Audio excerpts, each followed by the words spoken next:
kita biasakan untuk menarik nafas panjang. Karena saraf-saraf dalam otak ini terkadang ada yang terhambat oleh energi negatif kita.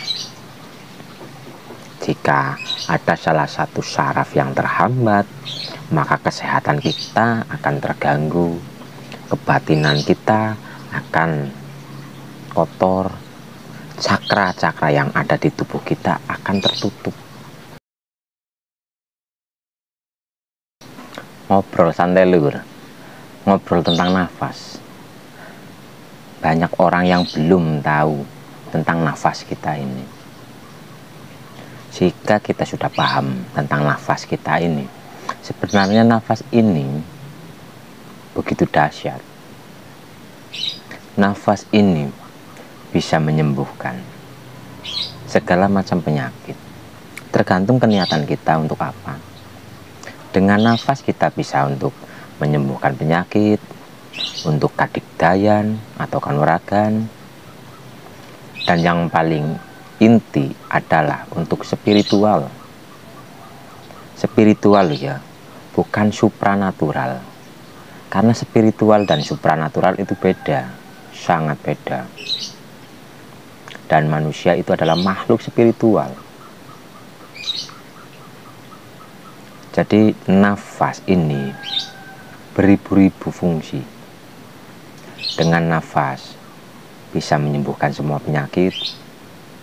Dengan nafas bisa menjadi sakti. Dengan nafas kita bisa menemukan kebenaran sejati. Fokus di nafas. Eman-eman jika kita bernafas dengan nafas kosong, kita latih, kita bernafas dengan nafas panjang. Kita menghisap udara. Kita usahakan, kita biasakan ketika kita sedang berdiri, duduk, dan berbaring, kita tarik nafas panjang. Kita tarik nafas panjang. Tarik, masukkan, dan hembuskan lagi. Tanpa mantra, tanpa bacaan. Itu sudah otomatis. Karena nafas itu nantinya akan menyebar ke seluruh saraf yang sedang mungkin mengalami kegalauan, kesedihan, kegelisahan. Coba dibiasakan untuk menarik nafas panjang. Logikanya begini, orang yang sedang dalam kebingungan dan yang paling bisa kita lihat itu adalah orang yang sedang emosi. Orang yang sedang emosi itu pasti bernafas dengan nafas cepat. Nafasnya itu cepat, keluar masuk cepat.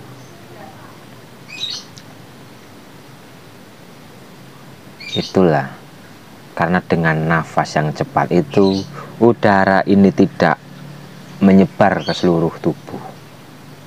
Ada saraf-saraf yang kurang tersuplai oksigen itu, sehingga ada saraf yang mampet, ada saraf yang terhambat, dan dari saraf yang terhambat itulah orang tersebut akan mengalami kegalauan, kemarahan, kesedihan, dan lain sebagainya. Coba kita terapkan setiap hari, usahakan dalam berbaring kita tarik nafas panjang, kembungkan perut kita mengembung, keluarkan. Semakin rileks, maka saraf-saraf yang ada di otak ini akan tersuplai dengan oksigen yang kita hisap secara perlahan atau hisap secara panjang. Udara yang kita hisap akan menyebar dalam saraf-saraf otak kita. Karena dalam otak kita banyak sekali sel saraf yang menghubungkan ke seluruh organ ini. Filternya ada di otak. Kita usahakan, kita biasakan untuk menarik nafas panjang.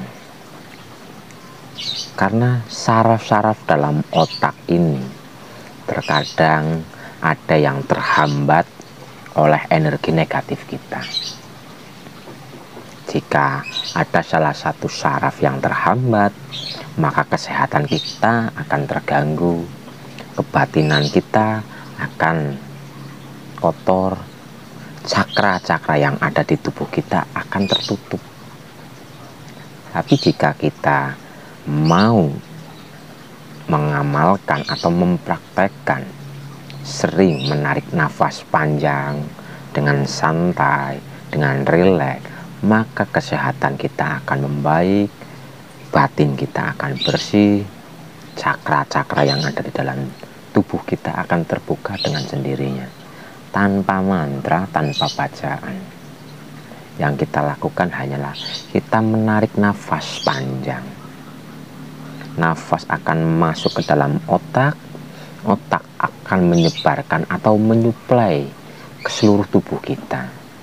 Tapi jika kita menarik nafas dengan nafas cepat, maka ada bagian-bagian tubuh atau saraf-saraf atau energi dalam diri itu yang tak tersuplai oleh energi nafas itu sendiri. Karena nafas ini adalah suci, nafas ini adalah positif. Sedangkan dalam tubuh kita teraliri energi-energi negatif karena pikiran kita yang negatif, karena prasangka kita yang negatif. Cobalah untuk belajar menarik nafas panjang ketika kita berdiri, duduk, dan berbaring. Kita atur nafas kita.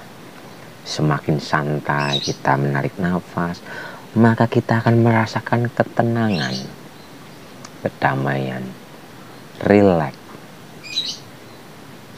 Banyak orang yang belum paham tentang nafas.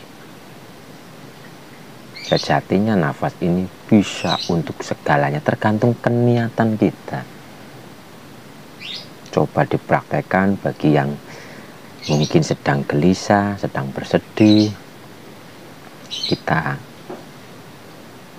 rutinkan atau kita luangkan waktu kita 5 menit ke 10 menit ke untuk mengatur nafas, untuk menarik nafas panjang. Karena dengan nafas panjang ini, otak ini akan tersuplai dengan udara yang cukup. Ingat, sumber penyakit itu bukan ada di makanan. Sumber penyakit itu ada dalam pikiran kita. Pikiran yang sering mengeluarkan pemikiran-pemikiran negatif, prasangka-prasangka negatif. Prasangka dan pemikiran negatif itu akan merusak atau mengkonsletkan saraf-saraf energi yang ada di dalam otak kita ini. Caranya untuk menggantikan atau memperbaiki adalah dengan nafas kita. Dengan kita berpikir positif, dengan kita berprasangka positif. Secara perlahan, maka sel-sel yang ada di dalam otak kita akan membaik. Itulah sedikit tentang nafas. Usahakan setiap hari kita harus atau kita luangkan waktu untuk melatih nafas kita. Sangat disayangkan jika kita hanya menarik nafas, keluar nafas kosong. Dan lebih indah lagi jika kita menarik nafas, mengeluarkan nafas diisi dengan zikir wirid, itu lebih power. Jadi mari kita berusaha untuk menerapkan nafas panjang dalam kehidupan kita. Maka rasakan apa yang akan terjadi, rasakan perubahan dalam diri dan kehidupan Anda.